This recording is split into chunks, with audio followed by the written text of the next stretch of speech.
And we're back with some more Timberborn. And our Octo Dam is doing rather well. We've managed to top up this section. This has been built. This has been built. This has been built. In fact, we're built all the way up to the last two wings here. Once those two wings are in, we'll have the whole dam finished, or reservoirs finished. Then we can start installing. In fact, we could probably start installing now all of the pumps we're going to need. Might take a minute though. This building here is the mechanical fluid pump. All it does is pull water from up to 5 tiles down this side and dump it out the other. You have to provide power to it, of course. What we want to do is take water from one tank and force it into a further tank upstream. Now, there's been some advices on sluice gates. I'll get into that later. But for now, assuming we want to try and make that work, what we would do is, well, stick one at the top here, have it pump the water up, and then have one below that grabs the water, and another one below that, etc., all the way down. Problem is, these things only reach 5 tiles, which is, frustratingly enough, 1 tile shy of the bottom. Meaning, we're not going to be able to draw out the last tile of water at the bottom of the tank. That last tile is sort of wasted. I might be comfortable enough with that. But one of the reasons we're not using sluice gates is, the advice was this. Put in a sluice gate down here. It would be, well, okay, this is a bad direction, but it would face in this direction, let's say. When this tank runs out of water, this sluice gate would open, meaning this water would then drain into this tank. It wouldn't force the water level up. It would just mean this water could be accessed and then pulled out the frontier by our beavers as they need it. Downsides of this is, as this tank drains, and then this one, what will happen is we'll be left with low levels of water in all these tanks. And because of the low levels of water, we're just going to constantly have evaporation happening throughout the entire surface area. What we're trying to do is cut down on the surface area for evaporation. If we use the liquid pumps, what should happen is, well, these tanks will all end up dry, except for the last few, which will be topped up to the brim, cutting down on surface area for evaporation. Assuming we can power all of this, the things require 700 hamster power. Oh, and the reason, people were asking, why is it hamster power, not horsepower? It's because one power wheel here produces 50 hamster power. And it's a beaver running on the power wheel. So it's basically it's a hamster wheel, but it's got a beaver in it. And I don't think a beaver can generate as much, it can generate 50 horsepower. Otherwise, these are like gigantic beavers. So I figure, it was mentioned in the comments, someone said it's hamster power. And it kind of makes sense. I mean, one beaver can probably generate the same amount of power as 50 hamsters, maybe. Well, assuming they're sentient beavers with, that are probably 5 or 6 feet tall at this point. I don't know, I'm assuming. We're just going with that, okay? Using these scaffold bridges just makes life so much simpler. This should allow us to build all the way down. Might build over some things it shouldn't first, but hopefully not. You might get this. We might have to mess up and do some more blasting and building and just deconstruction. But once it's finished, it should do what we want it to do. With this finished, though, we still need to power it. Now, running power through our main power... No. We're just going to get some on-site power here to simplify things. I thought about doing some things with infinite power, using water pumps and then water wheels to generate the power. Seems like a lot of effort. Instead, we're going to do what we've been doing already, throwing lots of wind power at this. So I've come up with this sort of sketched out a design, and I think this should work. Basically, large windmills. Check them down, and we're going to squeeze in as many as we can on top of these steel platforms. Now, how many of these do we need to power these things down here? Well, it's 700 hamster power per mechanical fluid pump. There's 4 of them. It's 2,800, and on average, these large windmills, they say they produce 300 hamster power, but actually it's 144 hamster power on average between uptime, downtime, and wind strength and all that stuff. So according to the wiki, 144 horsepower, which means you need about 20 windmills to power this consistently with 100% uptime. Won't be required most of the time to have 100% uptime, but we want to account for all the problems, and we're going to have to replicate this design across all of them, so we might as well just cover all of our bases. So what'll happen is we'll just put down wind turbines until we filled it up, and that there is 20 wind turbines. But of course, that's not really covering us too well. We would prefer to have a little bit of extra, well, just a little bit extra. So all we do is extend it on. You can effectively just keep putting these steel platforms out as far as you want. There's no weight to anything, so realistically, this should just cause this whole thing to tip over, but nope. Game is fine with it. And then out at the end here, we can put down gravity batteries. I made these second platforms slightly shorter because we don't need as much. But, actually, maybe I put the brake in the wrong spot. Actually, you know what? I think that's fine. The difficult part is how do we get all this power and the battery backup? The battery backup is there to make sure that it stores all the energy when it's got lots of power. And you know what? It's fine. We all know what the battery is there for. It's to smooth out the power flow. But then you got to make sure you can still build this without everything going horrifically wrong. Now, we have put in a little stair system here so that all of our beavers can get up here. Then, what you really want to do is make sure they're all hooked back in probably a very simplistic fashion. Like these back row here, we're not going to need to navigate across this back row. So we'll just stick a power spine the entire way through there. Done. Now all we have to do is really connect all of the front ones to that in a way that hopefully doesn't mess up us getting to the front or back, which is still going to be tricky. This is like the worst part about doing things like this is you then have to like go, okay, well, I'm going to need to connect them that way, or we're going to have to run a power spine all the way through here, and then there's no way for the beavers to get in and out. And so I think what I'm just going to do is make it so that these two rows are connected together by these little power spines. This way, it just simplifies navigation of getting our beavers up and down there. Having the ability to route back in and out without having to demolish loads of stuff just makes your life so much simpler. Okay, to recap, the entire rear row is connected, and then all these middle ones here are connected, and then our entry point is here. This is where our beavers can get in and out. Okay, done and done. And we're probably going to have to put in some more pathways, but what we can do is this. If we connect up this, and we connect up this, and we put that like that, and that like that, you've got basically a round ring. So all we have to do is decide which direction we want to connect them up from. Shouldn't be too hard, right? I think putting a power shaft through here should be grand. There we go. You're all connected that way. You're all connected that way. We can put in a few paths. Actually, there's a path through here. Done. That allows them to build all that direction. You can build that direction, and then the same this end. Just trying to wire up power sometimes can be a little bit painful. And we'll put in, actually, one last battery can fit there. And finished. That, when it's finished, should be able to power this whole thing. And then we don't have to worry about it. It's just you install it, and this is an independent power supply for this. It's completely independent of everything else in our base. Later on, we might actually hook all of these together and feed them back into our power grid just to have, well, even more power, because you can never have too much.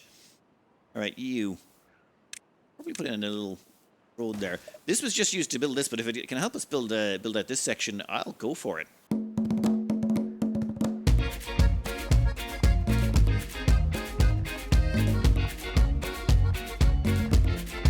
It truly looks beautiful, but I think I might have miscalculated slightly.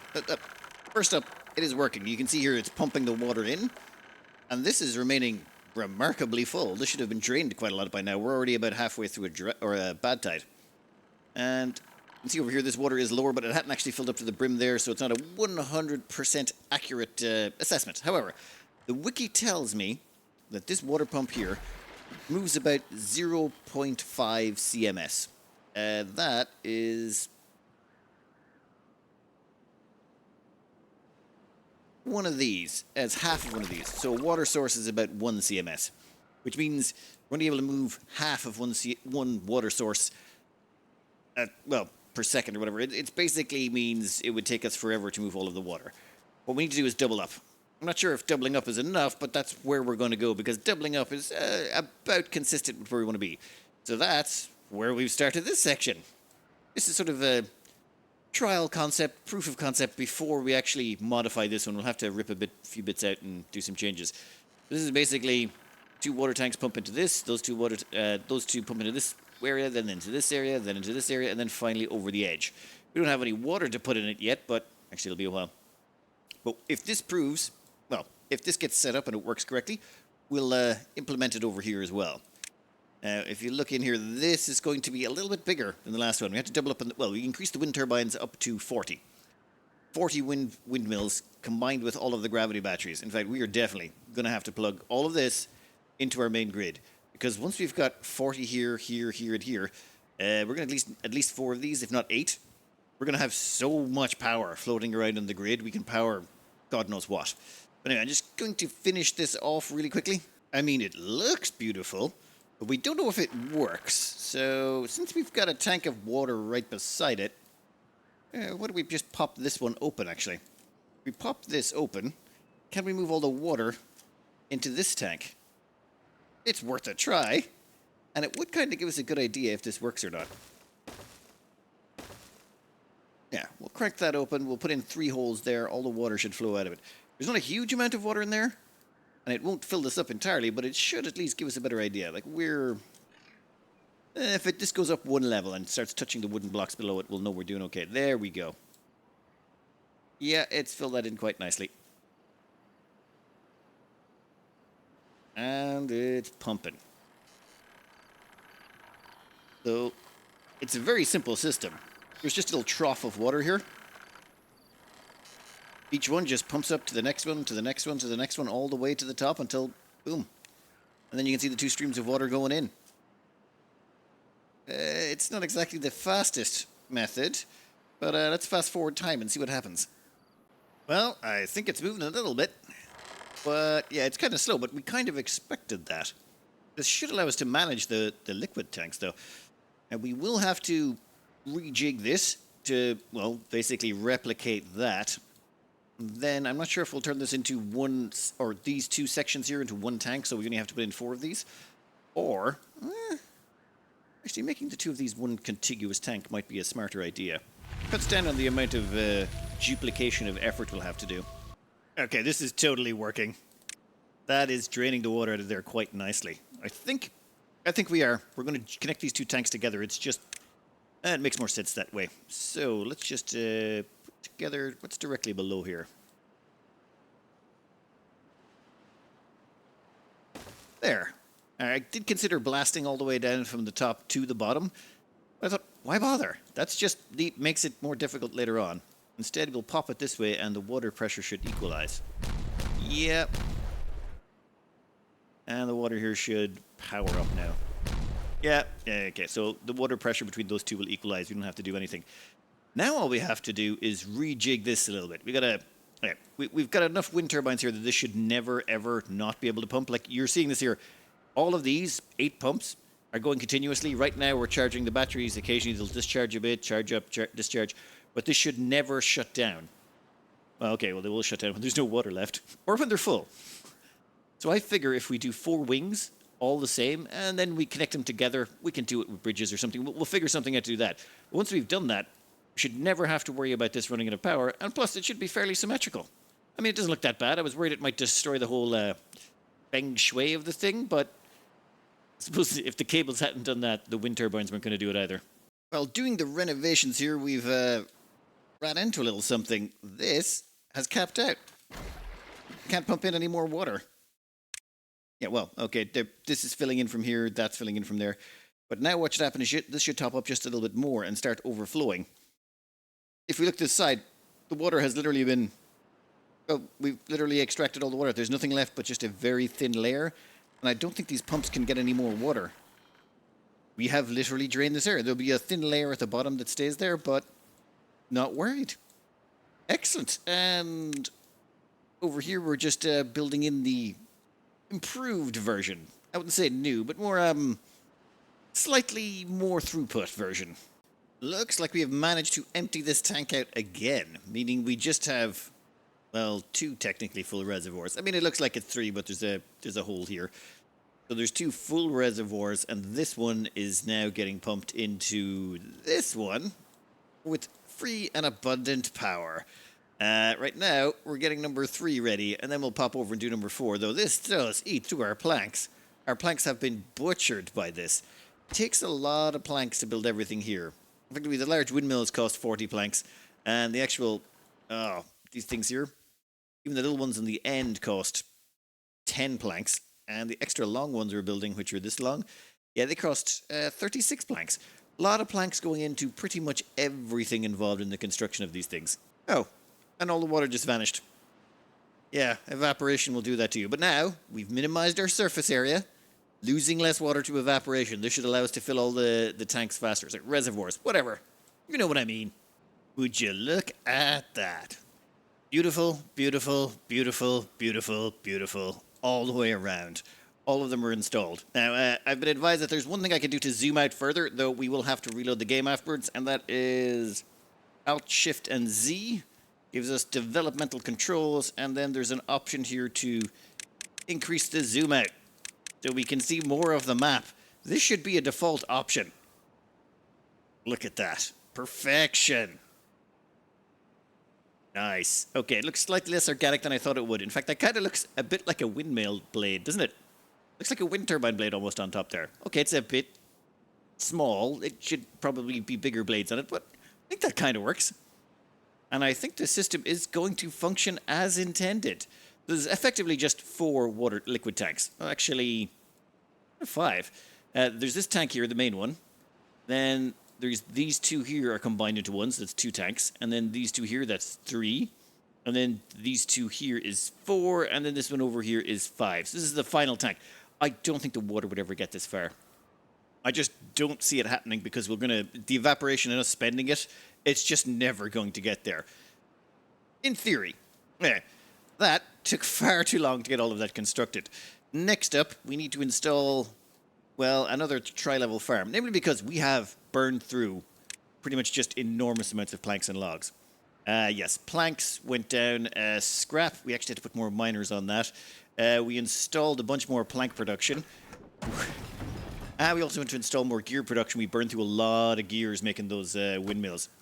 But as it is, I mean, the system works perfect. Actually, no. First thing we got to do is hook all 4 of these together, the power brick for them. I want power to be transferable across between all 4. I need to figure out some way of plugging it into our main grid. That could wait, but plugging these 4 together probably shouldn't. Though, do have to reload it first. It's time. We finally fill in the last of the clover farms. I've been meaning to put this in for ages, but, well, distractions, and more distractions kept getting in the way. And since we're kind of a little bit low on planks and we're a little bit low on logs, we might as well finish it off. That means we can also put in one last robot factory so we can start churning out a few more bots to help us out as well. Right now, we're just putting in a new transport hub. Reason being is, well, once this wall goes across here, we're going to be building through here. We're going to need a way for those, the beavers to get in and out. I'm thinking second transport hub, maybe even a third transport hub, and connect them all together, just so we have some central way of all the beavers getting around the place. Oh, the drought has just ended, and if we'll check our main storage tank, it is full to the gills. System works. This secondary tank, full to the gills. And our tertiary tank, well, yeah, that has been drained. So it works. We're basically pulling liquid out of each tank in order, and we don't end up with any shallow tanks anywhere. Well, okay, the last tank might be shallow, but all the rest will be fully filled, meaning we're not wasting anything to evaporation. There's nothing in our 4th or 5th tanks, nothing to expand the surface area. Oof. Now, right now, I decided to just get a little bit of a head start on putting together this last clover farm. Thing is, we're a little teensy-weensy bit short on planks, so I want to hold off on putting in the power spine connecting our 4 water pumping systems and all of their power. So instead, what we're doing is we're chucking all of this together. Now, I want to have this framework up in place. I think I might have built this one tile too close, but we're not changing it now. That is that would be a lot of stuff to move if you have to change that. Yeah, I think I did the numbers wrong. We'll find out shortly, I suppose.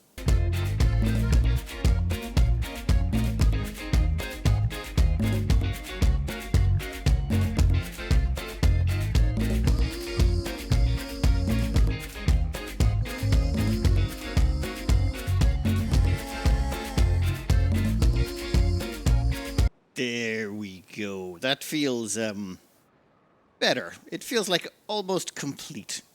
We haven't actually boxed in the section yet, but we don't need the industrial sector just yet. But what we have done is stuck more transport links. There's now zipline stations going between where all the fleshy beavers live. This links back through, and it's mirrored on every level. You can see that all of the zipline stations zip through. And we put in the stairs here. We haven't even filled in these floors. These floors are mostly empty, but we can find more industry for there. Yep, that looks like a proper farm. I left the top one blank. These 3 floors have all been switched over to oak. Because, well, we're going to need more of it.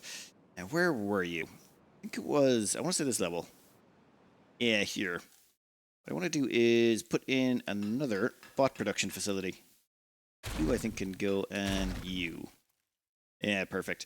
Then all we do Give me a bot assembler, thank you. We'll just chuck that there. Is this guy going to have power? Network power supply demand. Maximum power, but wait. Are you getting power from the device below you? Oh my god, you do. I didn't realize they could send power through the roof. Well, you know what? It doesn't matter. Now that'll start producing more bots. The only reason we didn't put that in earlier, all the rest of the buildings and necessary production was there. It's just we didn't have enough wood coming in. That was sort of the problem. We could just about cover it, but it would mean that when we started doing large building projects, our logs would plummet.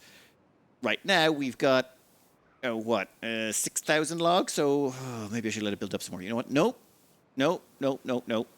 These will come online in whatever it is, 18 days or 30 days. In 30 days, they'll come online and it'll all be good.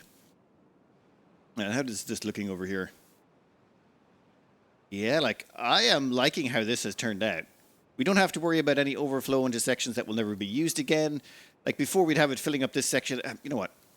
It's beautiful. All we need to do now is connect up power from this section to this, like all 4 sections, and hopefully do it in some way that's not too horrifyingly ugly. So, as ideas go, this is pretty much a weird one. What we're going to do is just build actually, turn off the water for a second. We're going to build a platform right here up the middle, and then we're going to have the power train sort of go across it on top of these metal beams. It works good enough. It doesn't take up any water space, and then when we get to the edge here, we can just build power over it same way. Just put a little ledge there and done. Again, power train across over to that section, and then we just repeat. That should effectively be the same thing here, here, and here. Once you've replicated all 4 of those, we'll have connected all 4 power supplies together. Oh, building them though might be a little bit tricky. So what we can do is use those wonderful scaffolding bridges. Those scaffolding bridges, absolutely essential for doing any of these sort of retrofits. But assuming this works, which I can't see any reason why it shouldn't, we'll just plug that into the next section then.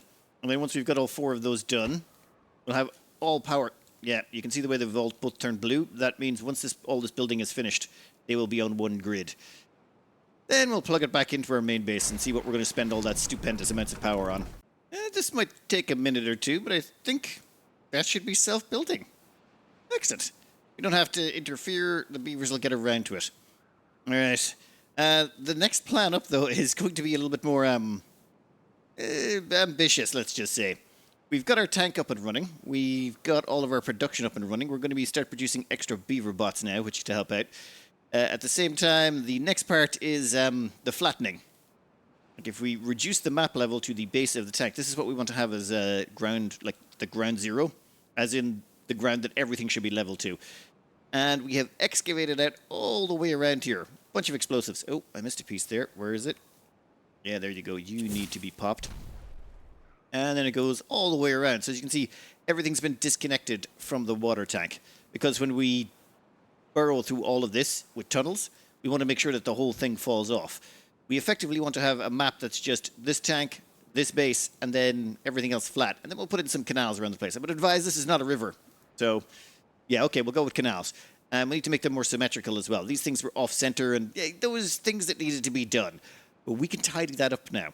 We don't have to worry about this water causing us any problems for a while. It would first have to fill up, well, a little bit over half. Actually, no, we're about half full. So it's got about half a tank to go, and between evaporation and usage, we got time. We got plenty of time for... Oh, are they done? Actually, no, not quite. Still got a bit more to go. I've just realized this is the front of the base. That wonderful, glorious view with all the statues and stuff, completely obstructed now. As was intended. Okay. Oh, and you can see here this is the rim edge. I don't really care about that being there. Originally, I was going to be like, I should probably go around, dynamite the top, then dynamite the bottom of those. It would be time-consuming, but it's possible. But I don't think I care. I kind of like it. It adds a little bit of character to the side of this. Yeah, it almost looks... Okay, I'm not going to say it looks organic, but it adds a little bit of like, yeah, this has been like carved out of a mountainside type look. Just a little bit. Also, I want to get a better view of this, so I'm going to save this and go into debug mode again. Oh, and for those of you wondering why I save and reload, or save before I go to debug mode and reload afterwards, the save feels contaminated if you use the debug mode. Okay, it's not the right word. It's just... it feels like cheating. Even if you don't use the debug mode to do anything, it's a bit like oxygen unincluded. If you use debug mode in that, it unticks a box that lets you know that the game has been modified. It's that kind of thing. It's like, no, I want to make sure this is a completely clean save. You know what I mean? There we go. With the debug max zoom out, we can see so much better. It looks like a proper little beaver metropolis. Yeah, but all of this land over here, it's all different heights and levels. We can level that out. We'll run into a few problems, like, for example, can't destroy underground ruins, so we'll just have to level all around it. But theoretically, we should be able to level the whole map and then green the lot of it. I don't know if, the water shouldn't be able to evaporate that badly. We'll probably never fill the tank if we do it that way, but if we run canals around the place at certain distances, we should be able to turn the entire map green. We flatten it and green it. Might be take a little bit of time, but it will take a lot of explosives and a lot of planks. So might want to let those build up a little bit before we start. How many logs we got? Ooh. Yeah, we're also eating through our logs as well. This has not come online, but that's going to be for the next episode. Reason being, this took a little while. Those beavers are industrious and all that, but it takes a little bit of time to plan, build, execute, and place everything. Like, this thing needs blueprints. If there was blueprints, we could have done this an awful lot quicker. Though, yeah, there's just something about that. I think that is a really pretty looking design. Okay. I'm gonna exit out of this and load it back up in normal. This power grid, these 4 windmill blades, they're like 22,260 hamster power. Over here, 12,110 hamster. We literally are generating more power over here than we are at our main base. And it's really awkward to actually see our main base anymore because we can't zoom out far enough. I really feel like there should be a way to unlock the camera and get it to zoom out a bit more. But hey, it is what it is. All right. I'm going to have to cut this out here. Sorry about the delay getting this one out. It's just, it took a while. It took a long while to get all of this completed. And it's probably going to take a while to level the whole map. We've got to fill in some spaces and demolish others. Oh, actually, those trees are going to be painted. You know what? We will worry about that later. For now, I'm going to finish this off and get started on Factorio, which I should already be finishing up. Anyway, I hope you enjoyed it. Good luck.